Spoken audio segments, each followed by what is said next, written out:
sebuah desa terpencil, terdapat sebuah rumah tua yang sudah lama ditinggalkan. Di dalamnya terdapat sebuah pintu kecil yang terkunci rapat.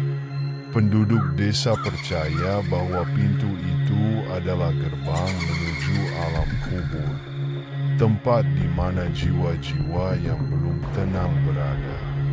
Rumah itu, dengan dindingnya yang penuh retakan dan aroma lembab yang menyeruak, selalu membuat bulu kuduk meremang. Legenda menyebutkan bahwa seorang pria pernah hilang setelah mencoba membuka pintu itu puluhan tahun lalu. Fadil, seorang mahasiswa arkeologi, memutuskan untuk mengunjungi desa tersebut karena tertarik dengan legenda pintu itu. Ia mendengar cerita dari penduduk desa tentang suara-suara aneh yang sering terdengar dari dalam rumah tua itu pada malam hari.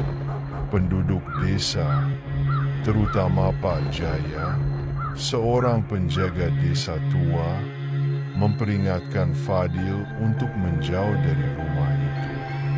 Namun, rasa ingin tahu Fadil lebih besar daripada rasa takut. Di hari pertama penelitiannya, Fadil menjelajahi rumah itu. Ia menemukan lukisan-lukisan tua di dinding yang menggambarkan sosok bayangan gelap dan pintu kecil di tengahnya. Malam harinya, ia mendengar suara-suara berbisik yang membuatnya sulit tidur. Ketika mencoba mencari asal suara, ia menemukan sebuah kunci tua di balik papan lantai yang lapuk. Kunci itu terlihat seolah-olah telah menunggu untuk ditemukan. Ketika ia mencocokkan kunci itu dengan pintu kecil di sudut rumah, pintu itu terbuka perlahan, mengeluarkan hawa dingin yang menusuk tulang. Pada saat itu, Fadil merasa seolah-olah ada mata yang mengawasinya. Di balik pintu itu terdapat sebuah lorong gelap yang seolah-olah tak berujung. Dengan senter dan tekad, Fadil melangkah masuk. Di dalam lorong itu, ia menemukan benda-benda yang aneh dan kuno, seperti jam pasir yang berdetak mundur dan cermin yang memantulkan bayangan orang lain, bukan dirinya. Di dinding-dinding lorong, terukir simbol-simbol aneh yang tidak ia kenali, tetapi terasa seperti memancarkan energi gelap. Setelah beberapa saat berjalan, Fadil tiba di sebuah dataran luas yang dipenuhi kabut tebal. Suara bisikan-bisikan samar terdengar di sekelilingnya, memanggil namanya. Setiap langkahnya terasa semakin berat, seolah-olah ada sesuatu yang mencoba menahannya. Fadil menyadari bahwa ia tidak sendirian. Terdapat sosok-sosok bayangan yang tampak mengintai di balik kabut. Di alam kubur, Fadil bertemu dengan jiwa-jiwa yang tampak kebingungan dan putus asa. Mereka memohon bantuan kepadanya, menceritakan dosa-dosa dan penyesalan mereka semasa hidup. Salah satu jiwa, seorang wanita bernama Laila, mengaku bahwa ia adalah nenek buyut Fadil. Laila meminta Fadil untuk menyampaikan permintaan maaf kepada keluarganya di dunia.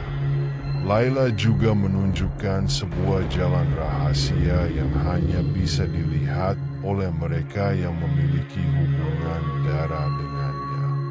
Namun, tidak semua jiwa di sana ramah.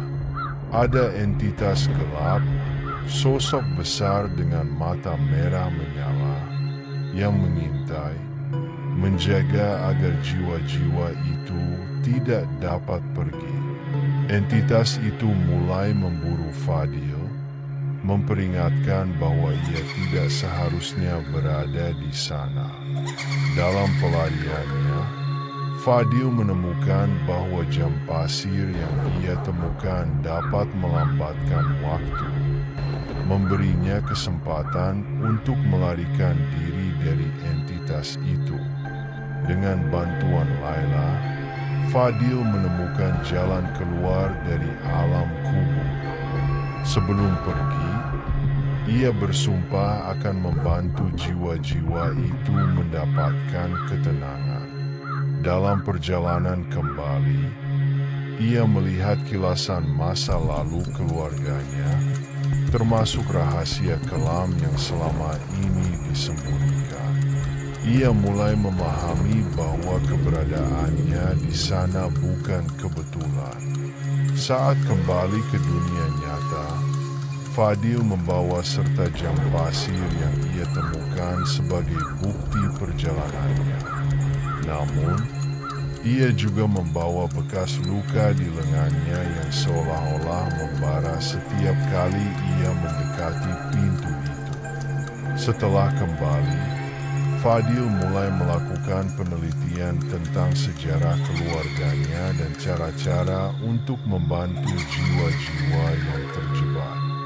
Ia juga berusaha memperingatkan dunia tentang bahaya yang ada di balik pintu tersebut. Pintu kecil itu kini terkunci kembali. Tetapi Fadil tahu bahwa ia telah membuka sebuah rahasia besar. Ia tidak akan pernah melupakan suara bisikan-bisikan di alam kubur, dan ia merasa bahwa tugasnya belum selesai. Dunia dan alam kubur kini terhubung, dan Fadil berada di tengah-tengahnya. Setiap malam, ia mendengar suara-suara dari jam pasir yang berdetak perlahan, seolah-olah menghitung waktu menuju sesuatu yang besar. Setiap perbuatan memiliki konsekuensi, dan penyesalan di akhir hanyalah awal dari perjalanan panjang menuju penebusan.